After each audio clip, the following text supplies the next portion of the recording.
Добрый вечер. В эфире информационный выпуск Амшикшара. Коротко о темах в сегодняшнем выпуске. План по запуску авиасообщения между Сухумом и Санкт-Петербургом обсудил Бадр Гунба с губернатором города Александром Бегловым. В Абиги открылась научная онлайн-конференция, посвященная 1700-летию Первого Вселенского собора в Никее.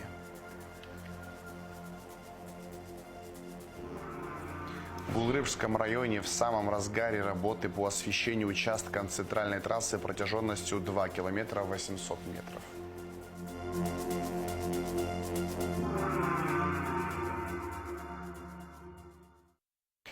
Бадр Гунба подписал указ об утверждении нового состава Совета Безопасности Республики Абхазия. В состав Совбеза вошли Беслан Бигвава, вице-президент, Адгур Агрба, генеральный прокурор, Владимир Ануа, министр обороны, Лаша Ашуба, спикер Народного собрания, Олег Барцец, министр иностранных дел, Дмитрий Дбар, председатель службы госбезопасности, Владимир Делба, премьер-министр, Роберт Киут, вице-премьер, министр внутренних дел, Рауль Лолуа, секретарь Совета Безопасности, Владимир Савченко, начальник генерального штаба вооруженных сил, Беслан Эшба, руководитель администрации президента, председатель Совбеза, президент Бадр Гунба.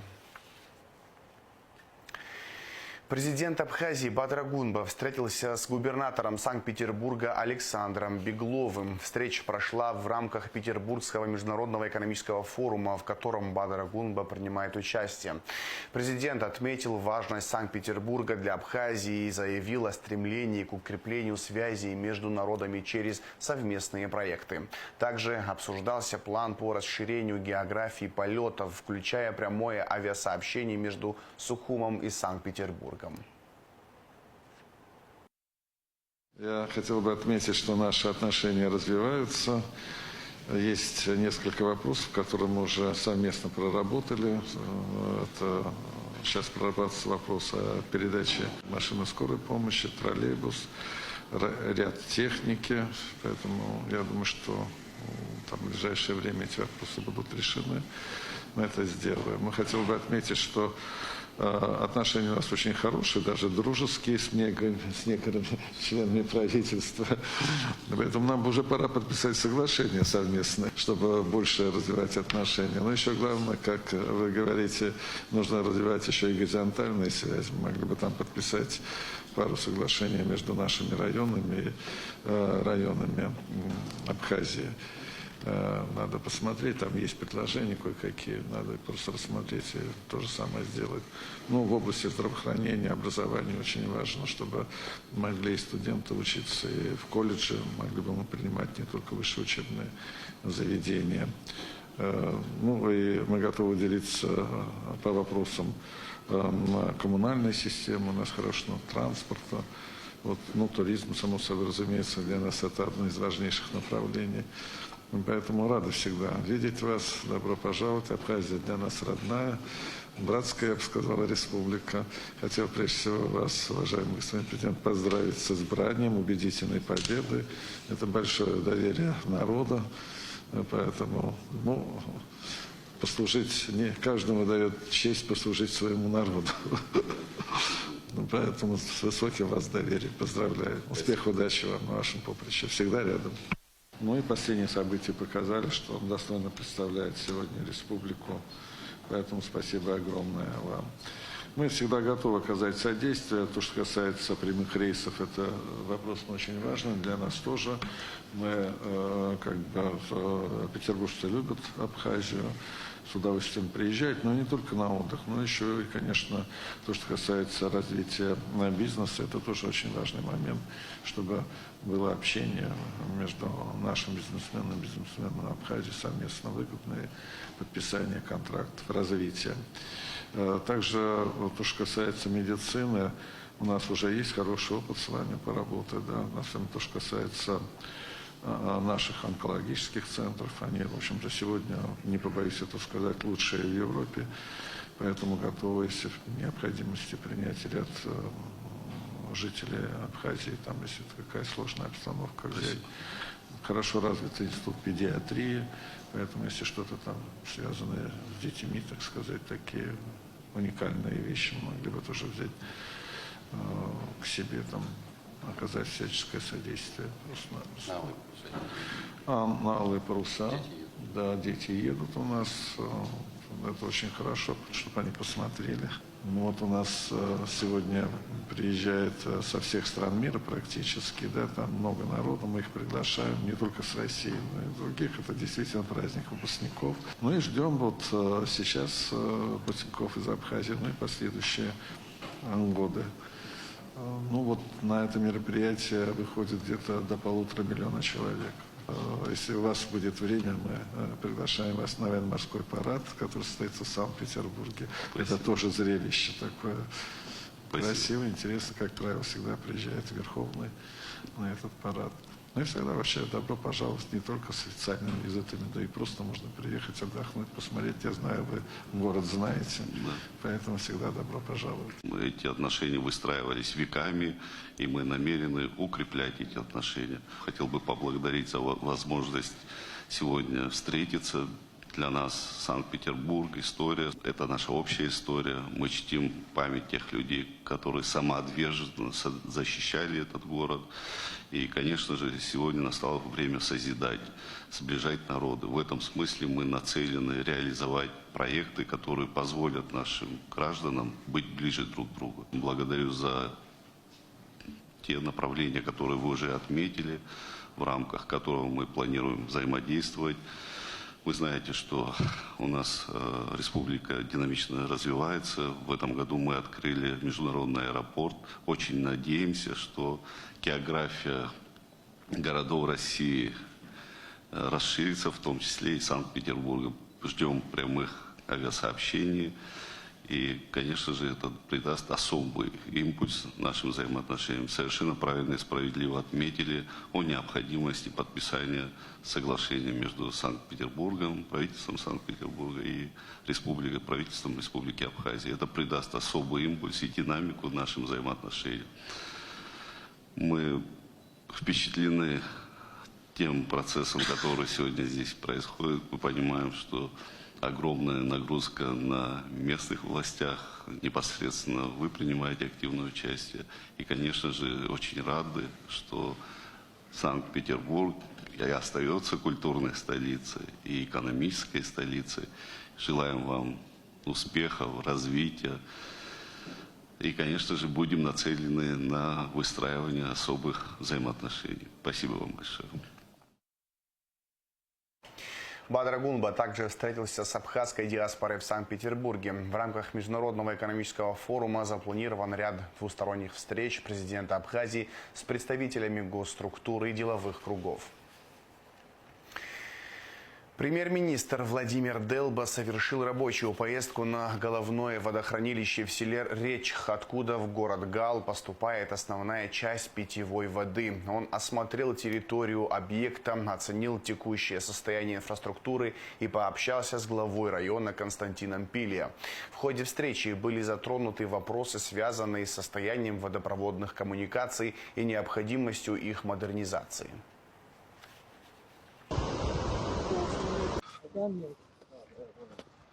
Да, это основной пример. Здесь масштабное разрушение стен. Это где проверили? Внутри. Вот это люк. Вот отсюда ревизию делали, да? Утечки есть. Вот это утечка. Местами там в секунду 50-80 литров воды уходит в сторону. И слишком много воды уходит, вот как водопад там у нас. Его не должно быть настолько, потому что там все подмыто и все уходит. А к чему это де-факто приводит? У нас ограничения, да? Да, вот именно вот сейчас вот сезон дождей, как бы мы еще дебит воды нам достаточно. Немножко пойдет период такой засушливый, все, у нас недостача воды. Нам надо, чтобы хотя бы вода накапливалась. А сетевые проблемы это потом. Люди не должны без воды оставаться.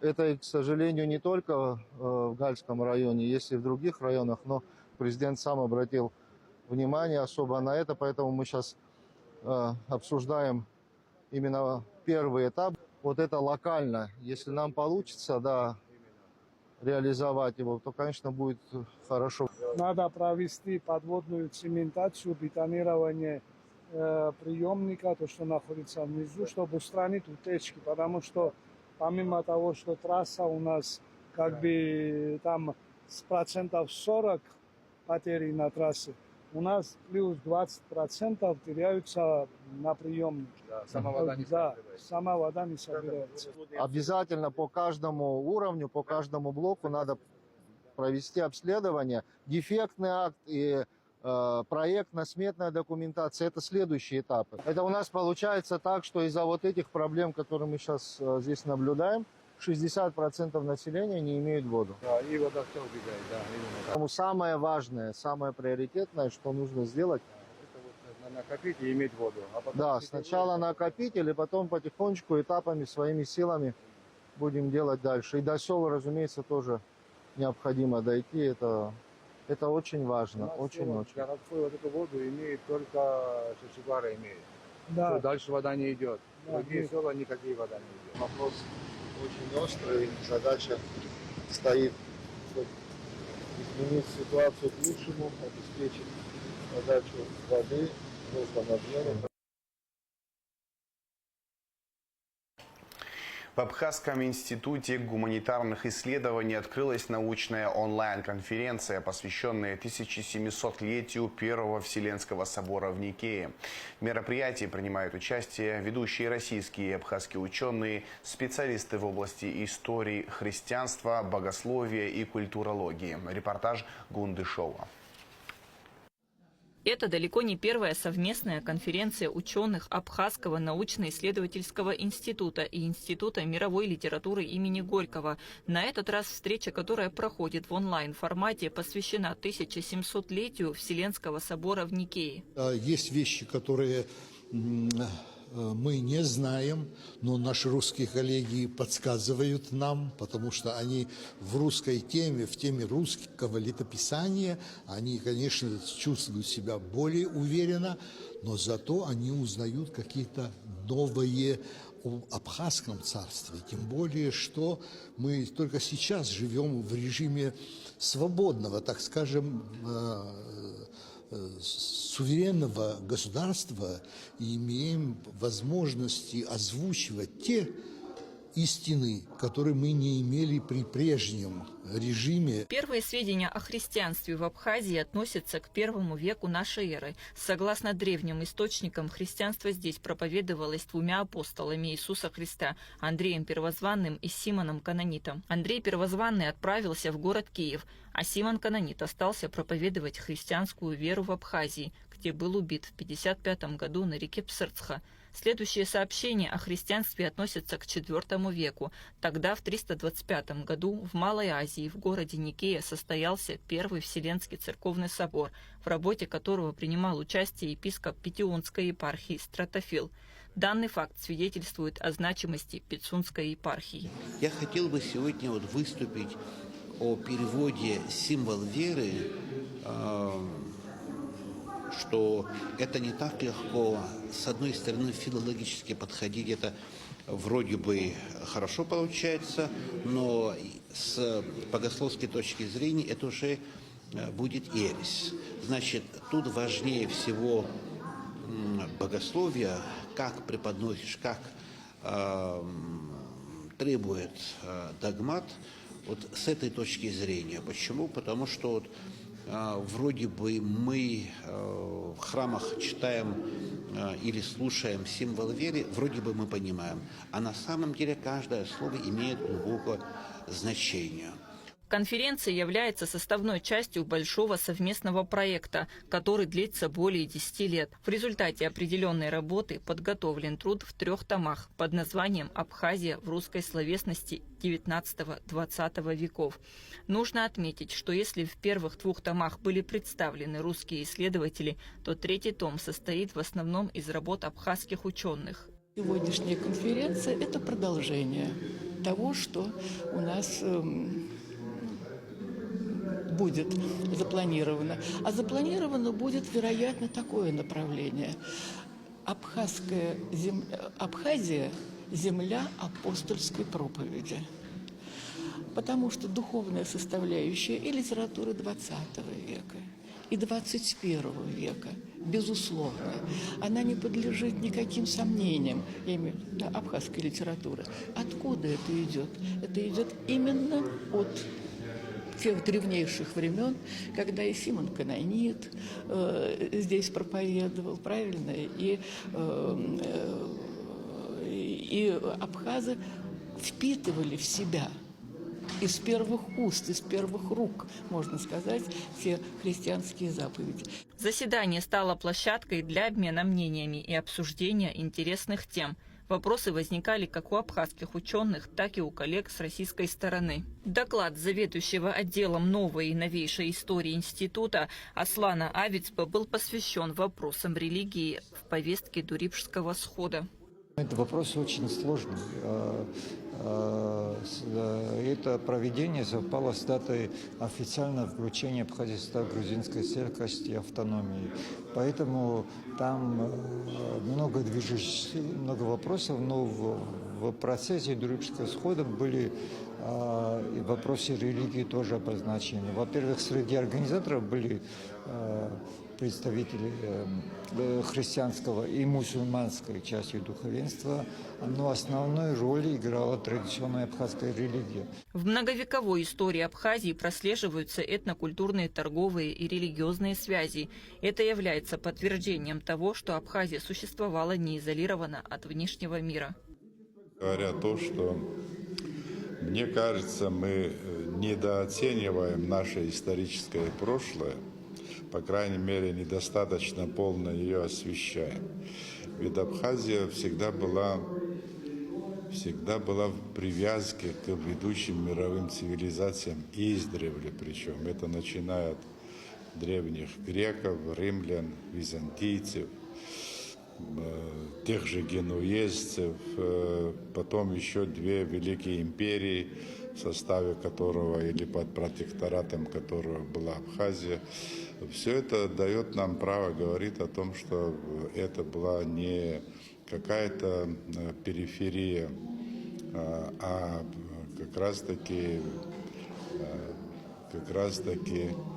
в составе великих цивилизаций.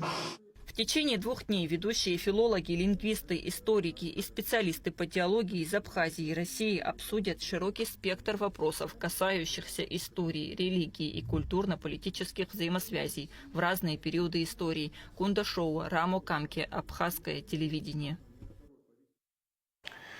31 июля в Сухуми состоится торжественное открытие 23-го музыкального фестиваля «Хибла Гирзмава приглашает», проводимого при поддержке Министерства культуры Российской Федерации, правительства Абхазии, Президентского фонда культурных инициатив и генерального партнера Альфа-банка. В этом году фестиваль продлится с июля по декабрь. Всего запланировано более 20 концертов в Абхазии и городах России и зарубежных стран.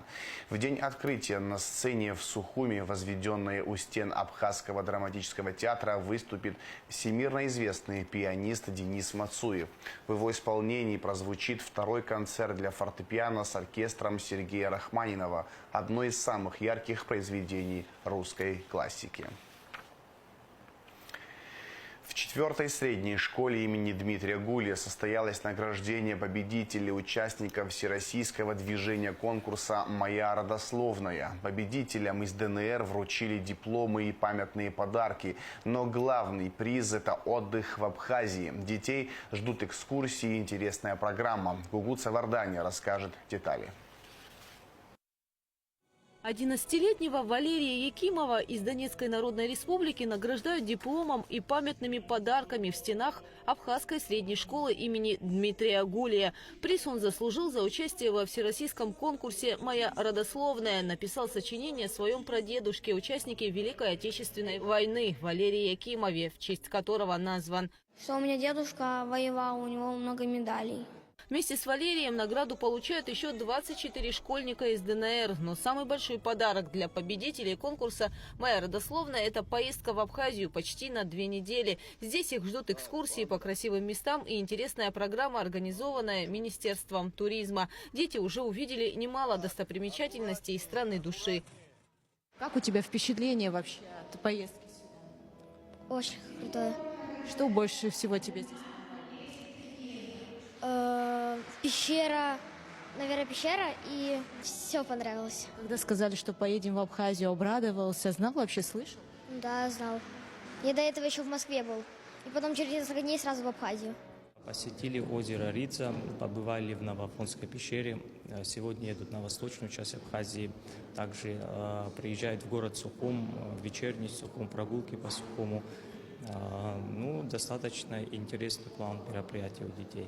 Конкурс проходил в ДНР, однако наградить победителя его организаторы решили в Абхазии. В торжественной церемонии награждения приняли участие представители Министерства просвещения, Россотрудничества в Абхазии, политические и общественные деятели. Прежде всего вас хочу сердечно приветствовать от лица Русского дома.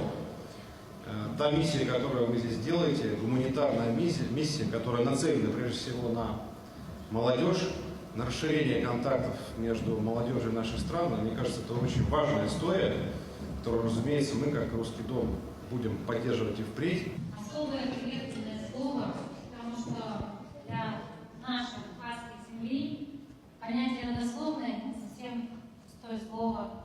Это то, что находится в нашей крови, в нашем генофонде. Поэтому тот конкурс, который осуществляется здесь, это большая заслуга. И то, что мы должны делать ежедневно, ежегодно, ежечасно. Конечно, немножко с волнением, потому что когда узнал, что здесь находятся дети войны, я хотел бы сказать, что многонациональный народ Абхазии. Это прошло 92-93 год. Я как участник и командир боевых действий, я знаю, что такое война и что после военные годы. Это миссия, которая организована фондом. Это очень правильная и нужная миссия. Потому что дети войны, они должны быть реабилитированы, они должны получать реабилитацию, они должны ездить, знакомиться со своими сверстниками Республики Абхазии. Я думаю, что вы должны дружить во имя блага и мира. Дети из Донецкой Народной Республики прибыли в страну 15 июня. На границе их встретили представители Министерства туризма, вместе с которыми они отправились в путешествие по Апсны, разместили гостей на самом берегу моря в пицунских пансионатах. Размещили нас в Пицунде с нашими детьми, это просто рай. Республика Абхазия воистину страна души. Конечно же, я хотел передать горячий привет от президента нашего фонда, от депутата Государственной Думы, от многократного чемпиона мира по шахматам Анатолия Евгеньевича Карпова. Генеральный директор фонда движения конкурса «Моя родословная» Иван Кульнев представил цели и задачи. Суть не просто показать генеалогическое древо семьи, а изучить свой род, историю, создать общность детей и молодежи на всей территории России и за ее пределами. Школьники пишут сочинения о своих бабушках, дедушках, прадедушках, их подвигах и событиях из жизни. Как отметили в Минтуризма, подобный конкурс планирует провести и в Абхазии.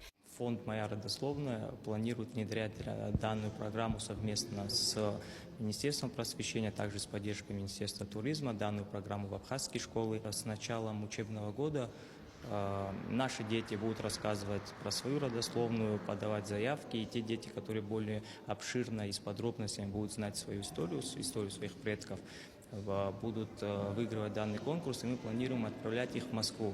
Также на 10 дней лучших детишек, которые знают свою родословную. Туда будут включены также экскурсии, проживание, естественно. У них также будет награждение победителей «Моя родословная», но это награждение будет не в Абхазии, мы планируем провести ее в Москве на площадке Государственной Думы Российской Федерации. И достаточно интересная программа, и я думаю, нашим детишкам будет это интересно, тем более наши дети, конечно же, изучают свою родословную. Нашим детишкам будет интересно рассказать про свою родословную. Это не первый раз, когда при организационной поддержке Минтуризма дети из новых регионов России приезжают на отдых в Абхазию. Впереди много планов. Следом 24 июня в республику на Кубок по дзюдо Абхазии прибудут спортсмены из ДНР. Этим летом также ожидается приезд многодетных семей из Курской и Белгородской областей. Гугут Савардания, Ахра Амичба, Абхазское телевидение. В Гулрыбском районе в самом разгаре работы по освещению участка центральной трассы протяженностью 2 километра 800 метров. После их завершения передвигаться по дороге будет не только комфортно, но и безопасно, как для автомобилистов, так и для жителей густонаселенной местности. На месте работ побывала Аэлита Арутюнян. Гулрыбский район – один из самых больших и густонаселенных районов республики. А летом здесь много и туристов, которые выбирают спокойное и живописное место для отдыха. Понятно, что освещение трассы – это вопрос не только комфорта, но и безопасности. На работу администрация района выделена 500 тысяч рублей. На совещании обсуждались острые вопросы района. Один из острых вопросов это было освещение центральной дороги. Мы обратились к главе Гулрыбского района, Харазе Сейду Геннадьевичу. Нас профинансировали за счет средств Гулрыбского района. Администрации было выделено 500 тысяч рублей на освещение 2 километра 800 метров центральной дороги. Чтобы плафоны не отличались от тех, которые установлены по всей республиканской трассе, их специально заказали из России. Следует отметить, что освещение будет светодиодное, а значит энергосберегающее. Также были закуплены необходимые провода. В некоторых местах снимаем просто старые плафоны, где проведено электричество, и подключаем новые светодиодные светильники.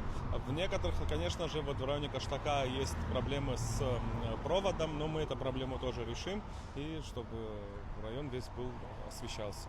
Работы были начаты с Мачары, так как здесь вдоль трассы немало гостиничных домов и пешеходов.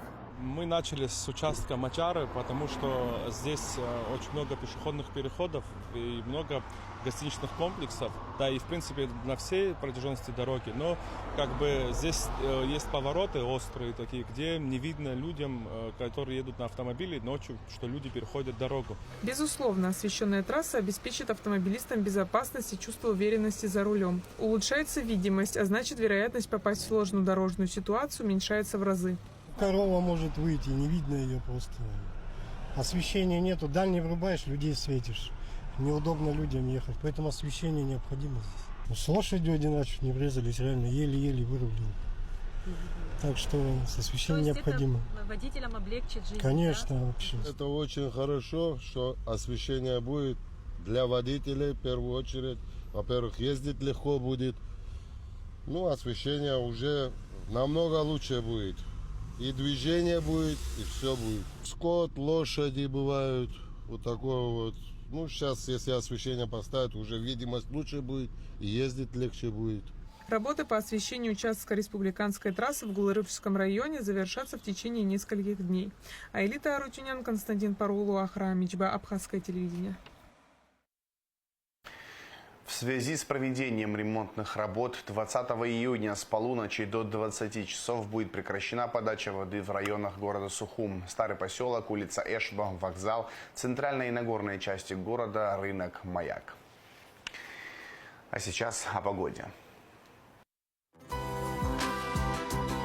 В пятницу 20 июня в Абхазии не ожидается осадков. Местами возможен туман. Температура воздуха ночью 13-18, днем 22-27 градусов тепла. Температура морской воды плюс 22 градуса.